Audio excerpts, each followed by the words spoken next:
Hello, friends. I'm Pastor Katrina Lottie in Homer City, Pennsylvania, Indiana County.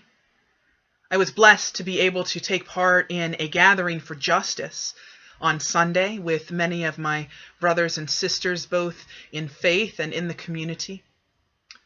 Several individuals have asked to be able to hear the speech that I gave, and so I would like to share it with you here on YouTube. On July 4th, 1776, 56 white men signed a document declaring this nation's independence from Britain. In the preamble to this declaration are these famous words: "We hold these truths to be self-evident, that all men are created equal, that they are endowed by their Creator with certain unalienable rights, that among these are life, liberty, and the pursuit of happiness." These are great, powerful, and idealistic words.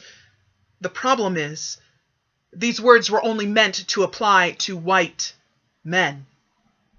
For even as they were using men of color to fight against what they believed to be British oppression, these same men were supporting the bringing of millions of men, women, and children to this nation to live under the tyranny of slavery.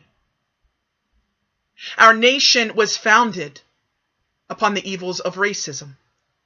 Our nation was built upon the institutional structure of racism. It took 100 years from the founding of our nation until the signing of the Emancipation Proclamation.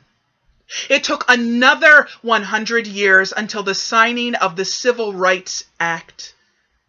And here we are, another half a century later, and racism, both institutional and individual, still exists. Why? Because as Edmund Burke once said, the only thing necessary for the triumph of evil is for good men to do nothing. Martin Luther King Jr. once said, "In the end, it is not the words of our enemies that we will remember, it is the silence of our friends." The Black Lives Matter movement is one of the most misunderstood movements of our generation. If there was a Special Olympics rally taking place, I would not go and hold up a sign saying, "All athletes matter." If there was a Save the Rainforest event, I would not hold up a sign saying, "All forests matter." To say Black Lives Matter means that all lives matter.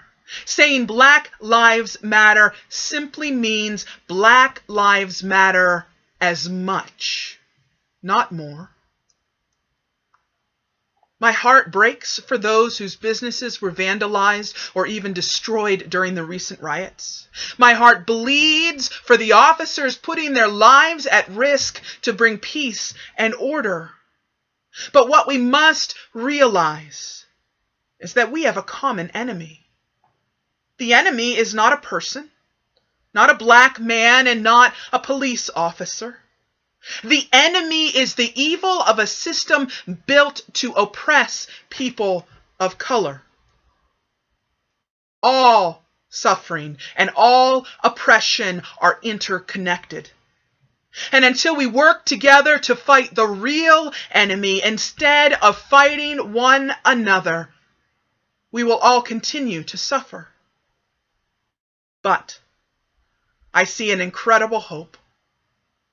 Police officers are choosing to walk with protesters both literally and physically. People are beginning to have tough conversations that they were never willing to have before. Leaders in government, religion, and business are beginning to speak out. And we have gathered together in one voice, not to engage in violence, but to unite with one voice, seeking to remake this nation under the promises set forth in our Declaration of Independence, holding these truths to be self-evident, that all people are created equal, that they are endowed with certain inalienable rights by their Creator, that among these are life, liberty, and the pursuit of happiness. May it be so.